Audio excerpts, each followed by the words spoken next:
coach is Rick Stewart with allaccesscoaching.com. Make sure you hit the like and subscribe button down below so we can let you know when new content's been uploaded. So let me tell you about the formation families that we have. And then this is kind of our gateway to talking about specific motions and getting more specific as we go through. Here's the formation families that we run. We really do have a lot of formation flexibility. It begins with our flex bone stuff. We're shotgun flex bone. That's what we are for flex bone. Excuse me. We'll do this with or without a tight end. With a tight end, we have one tight end and then one split, obviously. Without a tight end, we're double split. We'll also go unbalanced with this. So we'll go unbalanced both with the tight end and the receiver on the same side. We'll go unbalanced. We'll bring both receivers over to one side of the field. Pardon me. There's even times where we'll go unbalanced with our receivers to the boundary. That's kind of a conundrum for defenses. Do you play space or to the field, or do you play numbers and move all your guys to the boundary? And that's all we're really looking to do. Everyone knows that option coaches will run to the boundary. So we'll go flex bone with two receivers to the boundary, say it's to the left. And if they all move everybody over, we'll run to the space to the field. If they honor the numbers, if they stay more balanced to the field, now we've got numbers to the boundaries. We got no problem putting everybody and their brother to the boundary. With empty flex bone, we love it. I'll show you a diagram of this. It basically becomes a split back formation, but with double wings.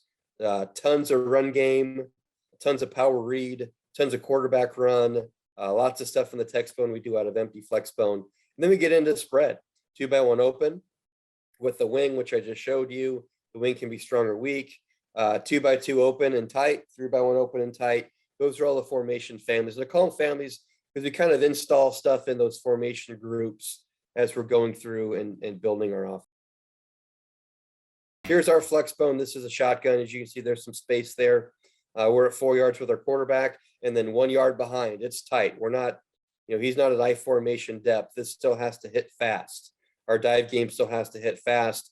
Our quarterback is also stepping towards the line of scrimmage as we get ready to start our play. And of course, that's an important thing because we want to happen fairly quickly, and we want things to progress just like any other option play would. So we're still stepping downhill as we're running our flex bone. Let me go back and talk about, as I said, our unbalanced. We'll take this receiver over. Let me go back to the annotation stuff. And of course, this is nothing new. We'll take this guy and put him over here. And again, we'll put this to the boundary even and see how teams defend that. If they give us numbers, we'll take numbers. We don't mind running short side. And if they keep even numbers and all they got is maybe one overhang here and all the other supports on this side, the corner's probably inside. That's our scrape to safety type player. We'll run option back this way. So we like all those type of things. We'll do this with a tight end. The other side, take this guy out, put him in as a tight end. And then of course we could, leave him in and go unbalanced with a tight end in a wing. Those are all in our flex bone family of formations. We don't do a ton with cut splits, to be honest. We do some, but as far as getting into cut splits with our wide receiver, the service academies are certainly really adept and really good at that because we're so multiple with formations. That's really not a formation variation that we get into a ton. So I'm just going to show you a bunch of formations. I just went in before this talk. I had like 30 minutes and I clicked on a playlist I had of belly and a playlist I had a power option. And then I just scrolled through and I clicked on some different formations. So it won't be the exact same 14. In fact, there's some ones that I didn't show you diagrams of, but here's just a bunch of different ways that we run those two schemes, belly option and power option. So here's what our flex bone looks like. It's pistol. We're seeing a bare front here, a 5-2. This is kind of a 5-2 adjustment that we run where we have our guard block the invert who'd be the pitch man. Then we have our wing fold in on the scrape. That lets our fullback now, if the scrape's taken, block the safety. He doesn't block the safety. He ends up taking another player. Really kind of doesn't do a whole lot for us. But anyway, this is kind of a cool thing. this isn't my assignment to talk about belly against a bear front, but that's just the example that came up. So I thought I'd talk you through it. Okay, next one's back to flex bone. This is our unbalanced flex bone. And what we're looking for here is, are they defending the grass or are they defending the numbers? So we could go either way with this. Since they have an extra safety over here, corner, pardon me, they've got an invert and another player. Our numbers are pretty good to either side. I think we're going to run to the top on this one. We're running power option. We run it where our fullback is going to cut the dive key so we can keep it in the quarterback's hands and get to the pitch phase. Our numbers were so good that we're able to double team the single safety, although it'd be even better if this player were to look back and find the next guy coming. But we got really good numbers there by going unbalanced. It ends up being a nice 30, 45 yardish. 2x2 open. I just did a talk where I showed run and shoot pass game, which was born out of a flex bone alignment out of 2x2 open. Now I'm going to show you triple option stuff that we run out of 2x2 open.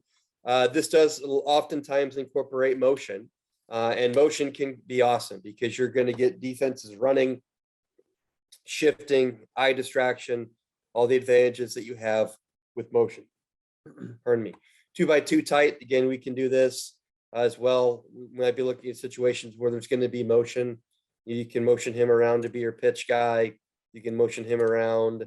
You can do a lot of different things. You can have him drop out depending on the structure and be the pitch player. But 2x2 open, 2x2 tight.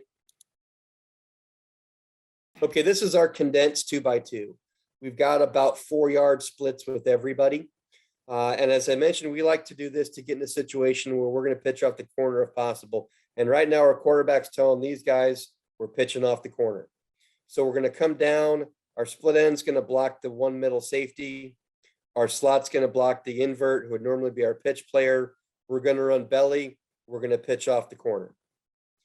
Our backside slot is going to get just a couple step head start so that he can get around. It's essentially just like running flex bone from under center. You got to get your player going. So now the corner is going to contain, because that's, well, he gives up contain actually. The corner should contain. This should be a quarterback play, but the corner gives up contain. And we pitch this out for a school record 97-yard run. By getting into a formation where we could pitch off the corner, have a highly predictable alignment. Okay, next clip, we're in 2x2 spread. Again, a formation that I just showed us, running a lot of run and shoot for an hour from. Now we're going to run a triple. We're going to run it to the wide side. It's going to involve some motion. Our backside wing is going to get a little bit of a head start. You might see him pause at this wing position. We used to do that because it gave us at the snap options for him to come around, go back the other way, work upfield. We've since have just kind of streamlined it and make it work quickly, more seamless, where he doesn't stop, he works around, because we can still have him go and counter motion and go back to where he started. So we've kind of changed this since this game. We don't pause him there like that anymore. There we're given the dive. We are running power option. The dive he comes up field. Of course, your first option is always to give the dive. Coaches, Rick Stewart with allaccesscoaching.com. I really hope this video helps make you a better coach. Make sure you hit the subscribe and like button down below so we can let you know when new content becomes available, because we're all about coaches helping coaches. And remember, coach, better today, never as good as tomorrow.